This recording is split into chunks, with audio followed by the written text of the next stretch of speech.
All right, ladies and gentlemen, boys and girls of all ages, please welcome Bluegrass and Bandit. Woohoo! Yay! All right.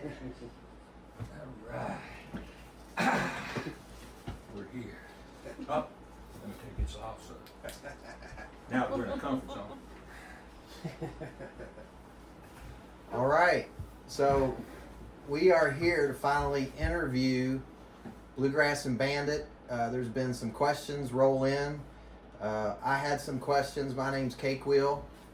And, you know, this is a question answer. Then we're going to do a little bit about states afterwards. So, all right, guys. So, first of all, first question.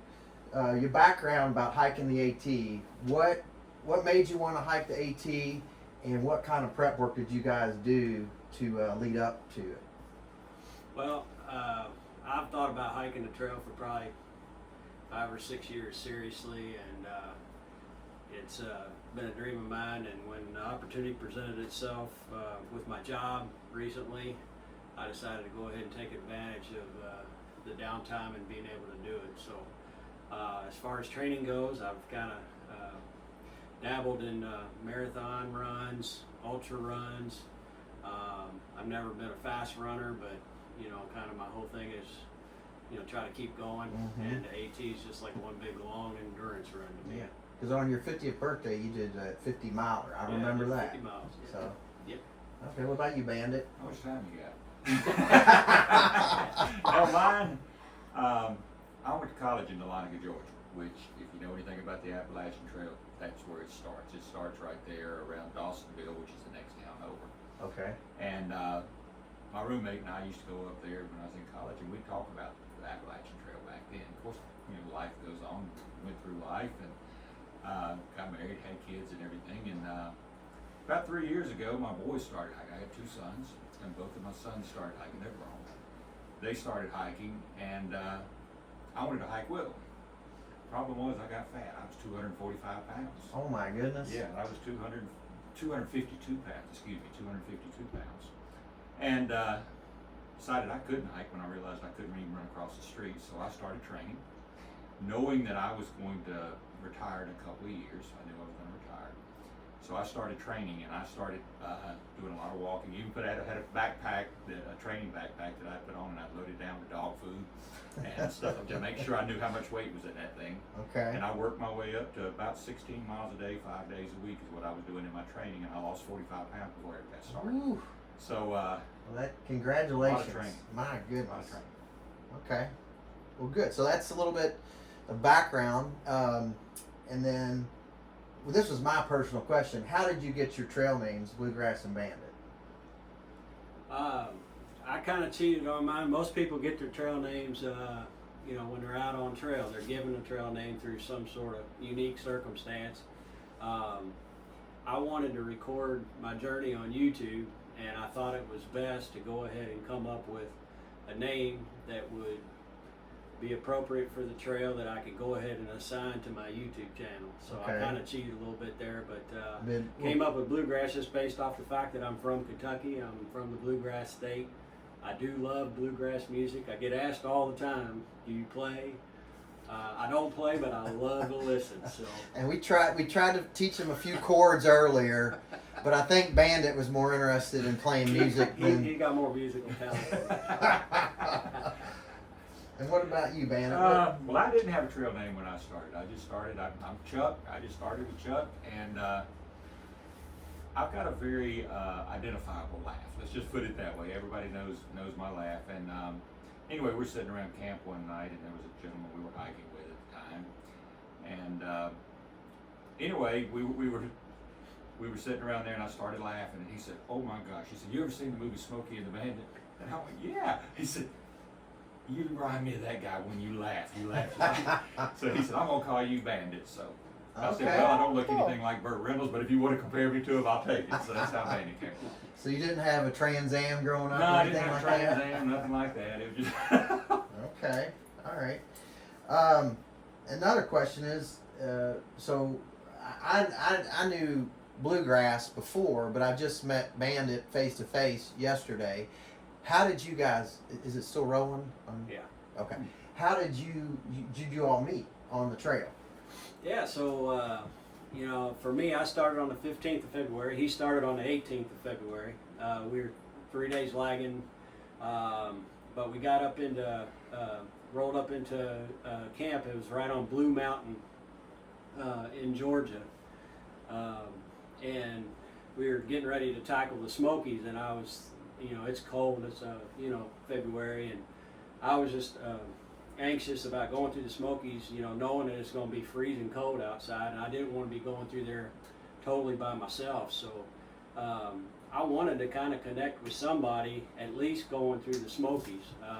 And we were the only two that were in camp when we first rolled up, and we had a lot of stuff in common. We both had YouTube channels. We both hiked about the same pace, although he cranked out 19 miles that day.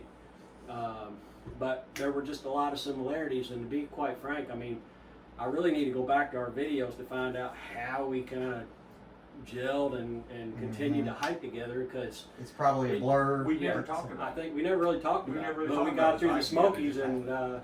and we just kept going. It's very organic, Yeah, right? Very And you all organic, yeah. same pace, kind of certain points in your life were the same. Well, it wasn't necessarily same pace. I mean, Okay. he said same pace, but it really was because he's a whole lot faster than I am.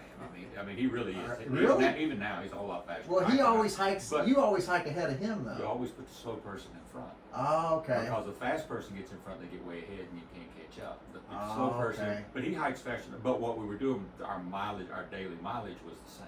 We would do about Okay. the same amount of miles in the day, so it worked out for us. Okay. All right. Interesting. Okay. And so, and this ties into the next question. So you met fairly early, getting into Tennessee. So as of today, how many miles do you guys have down, and how many miles to go? Right now we're at 1852. on Ladies our and mile. gentlemen, 1,852 miles. Most people don't want to drive their cars that That's long. amazing. They've been footing it. Which I think leaves us right about 340 40 miles. Yeah, something like that. Okay. 40 some miles, yeah.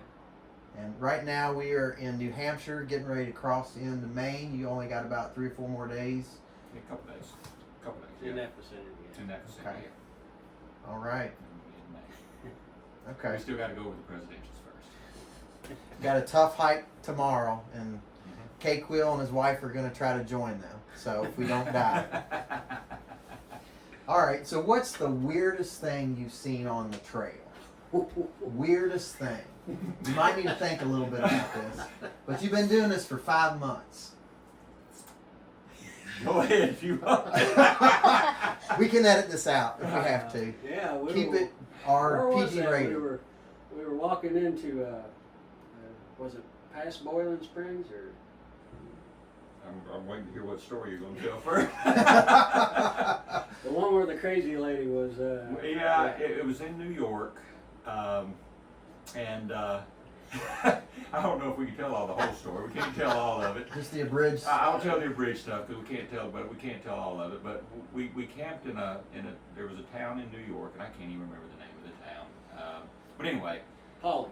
Pauley, New York. It was Pauley, New York. And great town. I want to make sure we People tell were that. super The nice. People were super nice. But anyway, the town will let you camp in a park that they have there. And we camped in the park, and about the time it was starting to get dark, there's a little creek that ran beside us, somebody started playing loud rock music, and it was just clean, it was pretty good music. Uh-huh. And then it changed, as the night got longer, it changed to some kind of religious chanting music, and then she stood outside and cussed us and called us all kinds of stuff and yelled at us till the wee hours of the morning, till finally somebody called the police. Oh my goodness. And I can't go all the things she was saying about us, but they were. Was yeah. it right outside your all's tent?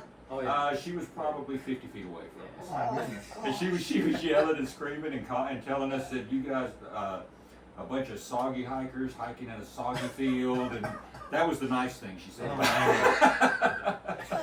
Well, it sounds like she was mad at somebody else probably, and just And taking it out on you guys. And we met some other interesting characters along the way too, but That was we by went far on. probably the That was weirdest. That was That was the weird. weirdest, yeah. Okay.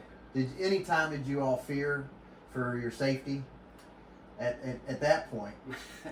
Maybe a little bit. A little bit, yeah. At that point, when She somebody's was a yelling little those kind of, unhinged. yeah, when they're yelling those kind of obscenities, She at went you on 50 for about feet away 15 from- minutes, stopped for about 5, and then started back. And this is 11:30. And you're at wondering night. what else she's going to do after she finishes yelling her obscenities. Finally, another Oh, hiker gosh. called She was a the little police crazy. and got her to be quiet. So, Oh, yeah. jeez. Okay. All right. My dad wanted to know. Now, aside from we knew you hurt your ankle early on, and you busted your nose up yesterday. They didn't get in a fight, ladies and gentlemen. He legitimately fell. At least that's what he told the cops. So, I mean, but anyway, is there like aches and pains that you don't really say anything? A lot of times in your channels, you don't want to whine and feel like, but has there been times you fell, you scratched this, you scratched that, poison ivy, anything that you can, you don't really say much about, but it was painful? Or? Sure. Yeah. I mean, sometimes you chafe. That's the miserable when you're out there hiking for 20 miles. Yeah, like You get in the 3 rain. days ago, you all Yeah. hiked 17 miles in the rain. Yep. And you're going to get You're gonna get chafed. Yeah. Yeah. Okay. And there's other things. I mean, you're going to be, you're. We talk about it all the time. It's not necessarily pain; it's discomfort.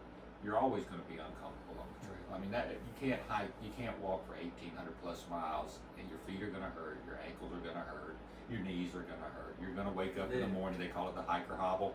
Yeah, it's as good a shape as you get. If you hike big miles, at the end of the day, you're hurting. That's just that never goes away. But it's not really, like I said, it's discomfort. Yes, yeah. It's discomfort. Okay. It's not really pain. I mean, pain, Your yeah. feet get beat up. I My ankle, you my knew toes about are my ankle, numb. but I that- can't. Yeah. So no big injuries, a lot of ankle, morning soreness, and I've noticed like Larry, like you seem to just love that sunrise, and it kind of seems like it gives you a burst of energy. Sure. Is that too with Oh, you, yeah. Chuck? Oh, yeah. I mean, when you sleep through the night, the next morning you always wake up feeling. I mean, it's amazing out here the difference that a good night's sleep makes. And Yeah. you wake up the next morning, you're ready to go again. After you get the soreness worked out of your feet and ankles, 'cause it takes Agreed. a little bit to get that. Agreed. And after 10 minutes on the trail, you're ready to go. Okay. Great. Okay. Another question from some of your followers. What's your best day on the trail, and what's been your worst day on the trail? There's been so many best days. It's hard to even count. I mean, to me, we just went through one, going through Franconia Ridge. That's had to be the most phenomenal sight I'd ever seen.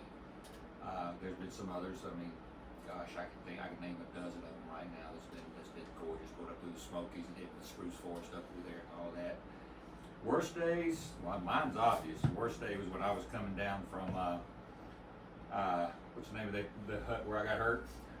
You got Westerbork. Westerbork In Georgia? in Georgia. I was in So- Georgia. It was pouring down rain. We woke up that morning. It was freezing rain that morning, so I had to knock the ice off our tents. That's because you guys started in February, Yeah, we so it started was in still February. snowy. Yeah, so I knocked the ice off the tent, coming down, and it was pouring down rain. And we'd already made plans to stop at Westerbork Shelter to drink a cup of coffee, and I just stepped over a little root, and unfortunately when my other foot hit the ground in the mud, it might as well have been ice. It just kept going, and then my foot hung on the root, and if it was sticking out, it'd been fine, but it was turned in, and then it ended up in the small of my back, and the rest is history. Anybody that's followed my channel knows I got a broken ankle, so that was my worst day by far. Broken ankle. Yeah. What about you? Oh Bluegrass. man, there's so many to pick from. It's so hard to say. I think back about just the trail magic that we've had out on trail and the care, the care that I've gotten from a lot of our hostile experiences and stays. Okay.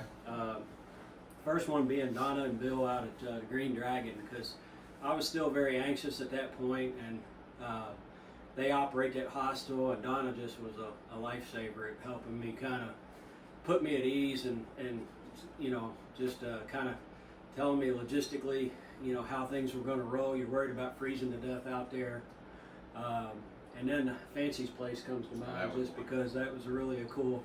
Okay. Bandit makes guitars, and Pete there and Steph at Fancy's Place, they really made us feel at home, and he actually makes guitars too, and he brought his guitar down, and just to listen to those two guys go back and forth about their Beautiful, guitars, it was really cool. So some of the people that you Mhm. meet along the way, just to me, is my favorite part of the trail. Okay. I don't know if there's one specific experience, but and probably worst day too is coinciding with his, and really probably the day after he hurt his ankle, because we had to come down off of Wesser Bald, and that So- if you know that's a decline where you're literally walking, along, rock ledges that just fall And off the mountain. Was it still raining? Oh yeah. So Still soaking wet. Soaking it was wet. cold. It He's was- he's literally leaning on his poles as his like crutches, basically coming down the mountain. And I just had this feeling that, gosh, if something happens, it's not going to be a good thing, And it was a difficult situation, but we just did small steps. We, how long did it take coming down the mountain on a broken ankle? Well, it was 6 miles that I had to Oh, cover. geez. It was rough. It was rough, and it probably took me 6 or 8 hours, I guess, to get down Okay. there. Because I could put a little weight on that foot, but Mhm. very little. So I was literally leaning on those trekking poles hard. I mean, had one of them snapped, I'd have been in trouble, okay, because they're carbon fiber. But they held up. But I got down there, and another couple walked with me for a little while too, and it was finally, I just took it slow. I mean, Then the adrenaline, was that kicked in at first, and then at a certain time did your adrenaline wear off and you yeah, started adrenaline was feeling a worn lot off. of pain? Your adrenaline, did it wear off quite early? Yeah, but what was good about that, I mean, we were getting down to the Nantahala Outdoor Center, and Okay. the Nantahala River was right there. Okay. And I went straight to the river, took my shoes off, and it might as well have been, my foot might as well have been stinking, because it hit that water like, it was like, oh gosh. Even though it was middle of February, that water felt so Oh, I good. bet. So just the natural numbing. Yeah, the natural Yeah. numbing Yeah. took off. It didn't, I didn't know it was broke at first. I thought I just sprained my Sprained it neck. real bad. Yeah, I just thought it was Then you- sprained neck. Got an X-ray and they said it was broken. Well, we didn't get the X-ray until about 300 miles in. 300 What, miles later. a carrier pigeon dropped it off to you. Yeah, well, 300 miles later, his wife came to visit us, and Johnson City. yeah, and it was still hurting. I said, I Yeah. might ought to get this thing checked out. That's when I found out it was broken, but Oh, geez. I'd already hiked 300 miles on it by then. But Okay. yeah, All right. Okay. And then just last question for part 2 of the interview, or part 1 of the interview. What advice could you give people, and what have you learned most for hiking? Yeah, I mean, for me, it's just listen to your body. Start out slow. There's a lot of fear mongering out here. People just are gonna fill your head with all sorts of stuff that you can really blow up and self-destruct with. But most importantly, from your health standpoint, I heard great advice at the beginning. 8 is great. If you're in reasonable health and you start out with 8 miles, that's awesome. Just give yourself time to absorb the workload, and the person who finishes last wins. I think that's just that's It's really a lot. that Okay. means a lot, because it means you experience more out of the trail than Uh-huh. the person who's rushing to the finish line. So and for me, it would be patient. Be patient. Don't feel like you have to fly through everything. I mean, there's so many people that feel like they have to fly, and we kind of laugh sometimes because they're moving so fast. They're not stopping and smelling They're the not roses. smelling everything. They're not looking at the lake. They're not looking at the views. Exactly. They're not. Or they're going fast, but they go so fast they get tired, so they'll pass you. An hour later, you're passing them because they're having to stop and take a break. Then they'll pass you again. An hour later, you're passing them again Yeah. because they're moving so fast and trying. Be patient. I mean, it's going to come in like he said. You start off. I made the mistake, and I'll openly admit it. Because the third day in, I did 19 miles. Big mistake. You need to start off with 8 to 10 miles. At 19 Mhm. miles, he can tell you. Then I started having problems with my IT band and my left knee because I overdid it. Okay. And once you do that, it takes a long time for that to heal. So start off slow. Even if you feel like if you're a marathon runner, don't do it. Don't 8 to start 10 out. miles is all you need to be doing at first. You got plenty of time to do this trail. You don't Work have it to, up. Yeah. Okay. All right. So that was part 1. Now we're moving on to part 2. And so for part 2, I've got, so there's 14 states, right? Okay. I've got 13 of them, and I forgot some, so they're not necessarily from south to north. But anyway, I'm going to ask them best states for certain things, and then Bandit and Bluegrass are going to give me their answer, and then each state will give a tick mark. And at the end, we're going to see which state had the highest marks. So, okay, so first one is, guys, what state, I know some states you hike more than others, but what was your best, if you could name your best hike, what state was that? I would say mine was probably Virginia, around the Triple Crown area of Virginia. That was probably the best hike. I mean, as far as just feeling good and doing everything we need to do, probably around there. Okay. Yeah, I'd say the Roan Mountain, Little Hump, Big Hump, Grayson Highlands, that section of Virginia. Okay. Probably. All right, we got 2 for Virginia. All right. What state had the friendliest people? They're all friendly. Every one of them have, but Pennsylvania, that we got more trail magic in Pennsylvania than we got anywhere. There were about every time we crossed the road, there was somebody in person there, or they had water caches there, or they had something for us. Okay. Yeah, probably the Pennsylvania. most interaction with people that, were very eager to help you get down the road, Okay. keep you going. But having said that, there were a lot of other states that had that as well. This is Pennsylvania just had the most of it, yeah. The most. Okay. All right. 2 and 2. Which state was, and guys, it's a lot of money to hike. They probably can tell you. What state was the most affordable hiking with your, going to the store or just paying for a night? What's the most affordable? Georgia. I'd say Georgia as well. Okay. Georgia gets you off on the right foot. Trains you with hard ups and downs, but definitely they take care of hikers and make it affordable. It gets higher, more expensive as you go. Okay. All right. So we asked about best hike. What about the easiest hikes? Maryland. Flattest. Maryland, without a doubt. Maryland. Okay. Without a doubt, Maryland is the easiest. Okay. Okay. All of them are agreeing on both of these so far. So I guess they've been hiking together. Yeah. So, which state has the most beautiful views? Oh my gosh. I know you've been at this for 5.5 months, but I want to have to say New Hampshire right now. I mean, Franconia Ridge, it just, as far as just, and the whites in general, it's just been gorgeous. okay. And I would agree with it, but just to have something just a little bit different to give you another option.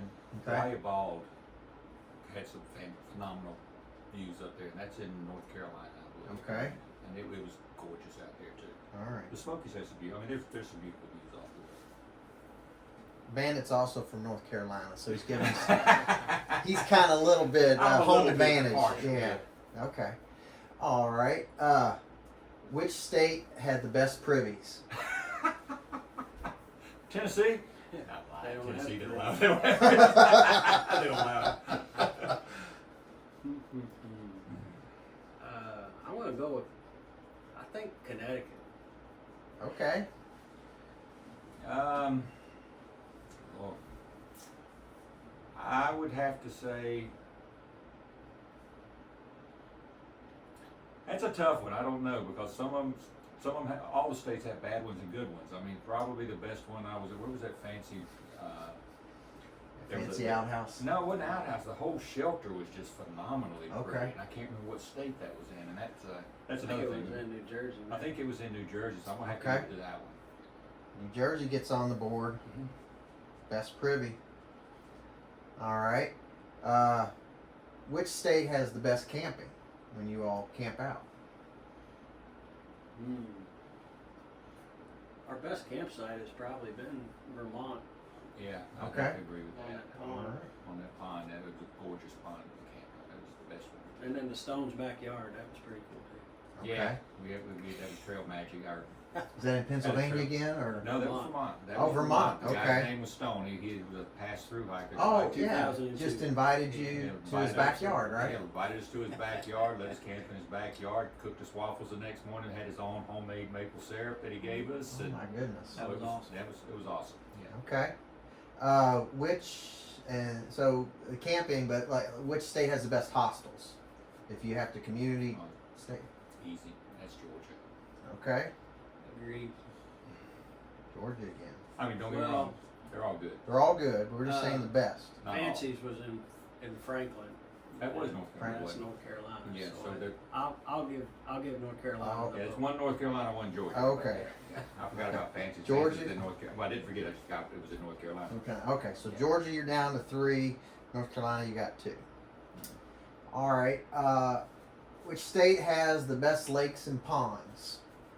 I think that's probably yet to come. That's probably yet to come. Probably going to be Maine, but right now, from what we've seen, it's right here in New Hampshire. Really? Okay. Yep. Now, Vermont Yeah, has the natural- prettiest lake, but they're all Natural lakes. I Yeah. mean, they have glacial ponds up here where most of the states to the south don't have. Okay. Okay. So the 10th one. Here we go. We're back. Which state had the? What we already said. No. Which state had the hardest hiking? I'd say Pennsylvania, western Pennsylvania, or eastern Pennsylvania. You know, Sorry, it depends on what you call hard.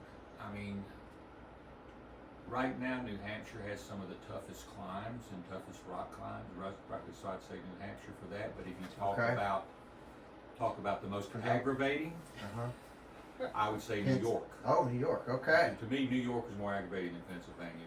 Pennsylvania had the sharp rocks that tore up your feet, but New York just would run you up to the top of the mountain to go over some Ridge. rocks and then bring you right back down, and then go up the next one and bring you right back down. And it was just frustrating. Okay. So those are for you listening or watching. For those that are interested in a, I guess, challenging one. So, okay. So after all this, it looks like Georgia with 4 points. Georgia wins for the best. Now that's not saying, I'd go they're say- better than the other, but just on my questions.